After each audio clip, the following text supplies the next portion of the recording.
Rabbi Perez, shalom. Hi, Yoni. Father of Captain Daniel, fell and was abducted on October 7th, tank commander. You're going to be speaking at Kikar Chatufim in Tel Aviv at one of the important rallies of unity regarding our hostages. First of all, what is your message these days about this really complex challenge of our brothers and sisters that are hostages? I think my message today is the same message as it always was. It's why I've agreed to go from the beginning, especially on Tuesday nights to Kikar Chatufim, to the hostage square. Tuesday nights from its onset have been something about unity. It's called Sharim Yachad L'Shuvam. We sing together for the return. There's an element of singing, the element of unity. I really do believe that we have to look, especially since October 7th, for what are the things that unite us, that are actually, I'd say, more fundamental than politics, which divides us. I believe that identifying with the fate of the hostages and the Chatufim, whether or not we agree with whatever means to bring them back or not, has to be something beyond politics. And that's the tragedy. It's become political. It's become political. And therefore, because everything's become political, that's exactly, what does it become political mean? It means that everything's become something divisive. We have to find things, and I think the reason for that, Yoni, is we can't hold complexity anymore. You know, especially in the world of politics and journalism, you say, okay, but what's the bottom line? But what are you going to do? I don't know what we're going to need to do. And thankfully, I'm not in a position of the Makablei Achlatot, which are going to decide what we have to do, the decision makers. But I think what our responsibility is in civic society is to highlight the complexity and find the things which unite us. And I believe identifying with the fate of the Chatufim and what they are going through has to be something that anyone with a feeling heart can say, Libi itchem, I'm with you. What exactly happens politically? We have to decide, and I believe especially Tuesday nights, we're done in order to find this thing which unites us. Now, regarding what should happen, I do understand that you support a deal, but it must be a responsible deal. Yeah, you know, you often hear, again, I'll go back to what I said in the outset. Halavai, there was one simple solution. If there was that simple solution, we would have found it. Somehow against Iran, every single Israeli, almost without exception, knew we can't let them get the bomb. We have to do what we have to do. Every single Israeli, despite the prices, despite what was going to be, despite, the vast majority agreed we cannot let them get the bomb, and therefore we've got to take tremendous risks in order for that. There was a unity about that, and there was a clarity. When it came to Hezbollah, a similar thing. There was a general understanding that we can't allow them to do what they're doing, and we have to. Especially after the beepers and everything we understood. It isn't the same thing when it comes to Gaza for one reason. They have 50 Chatufim. Of those, at least 20 are alive, including Matan Angrest, the driver of our tank. The unimaginable fate. Nobody in the world would want to have a Chatuf and somebody alive. It's just unimaginable. This is an impossible situation. On some level, Hamas, on some level, I don't want to say one, because they are, you know, Gaza doesn't look like something which is big. Are they winning?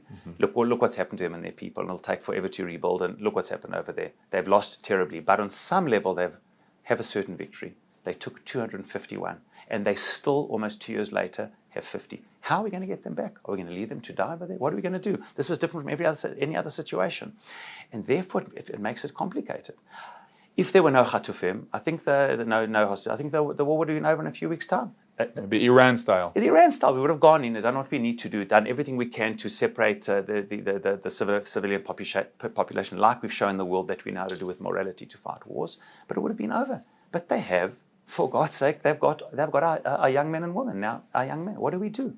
So on the one hand, to say, some people say, which I think it's too monolithic. Some people say, you know what? So many people have died, including a soldier yesterday. And this is all because we've got this catch-22 situation.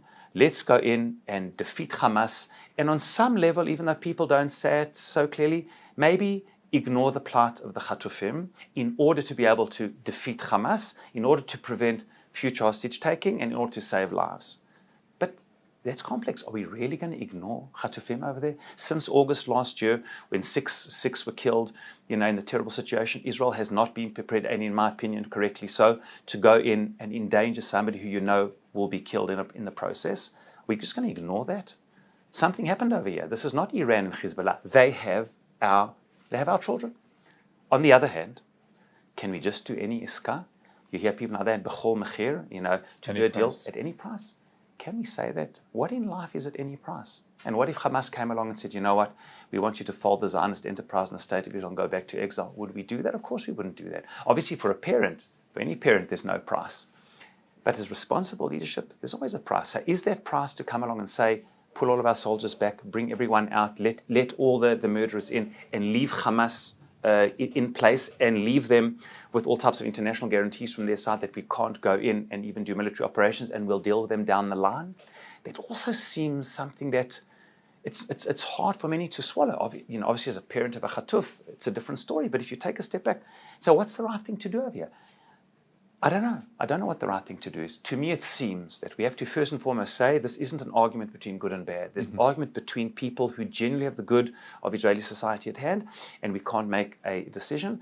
I do believe in what we could in this less than ideal world, if we were able to come along and say we have to do a responsible deal to get out every single one of our Khatufim, and at the same time, whatever will be in Gaza afterwards, where the Hamas have some measure of control, that Israel has the freedom to operate. Like in Lebanon. Like in Lebanon. We all of us know, yes, there's still Hezbollah over there. And look, they didn't even make a peep when we went into Iran. Why? Because they know we'll come in with full force. So if Hamas know, yes, maybe there'll be some type of arrangement because you've got a Khatufim and we're going to, Israel will pay a price, but you have to know, we'll come and hunt you down wherever you are. If you lift up your head and continue to build infrastructure for terror, that's what we will do.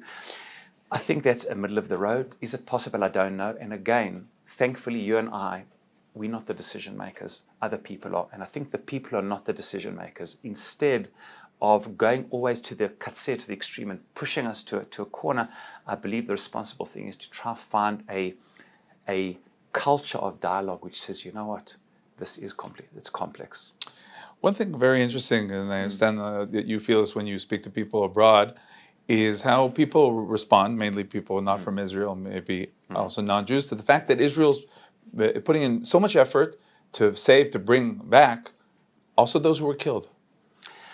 You know, I think, Yoni, this is part of our Or Lagum, Light to the Nations. I think how we fought our battle with Hezbollah, and how we fought a battle with Hamas, and how we fought a battle with Iran, we were able to do what no other army, I believe, has done, and certainly in urban warfare, which says, you know what, we're going to, as much as possible, have precision strikes, even though sometimes it takes away the element of surprise, but we are going to distinguish and discern, as it says in international law, between civilian population and combatants. I think we have shown the world how you can morally engage in lethal warfare, but with the responsibility between combatants and between civilians.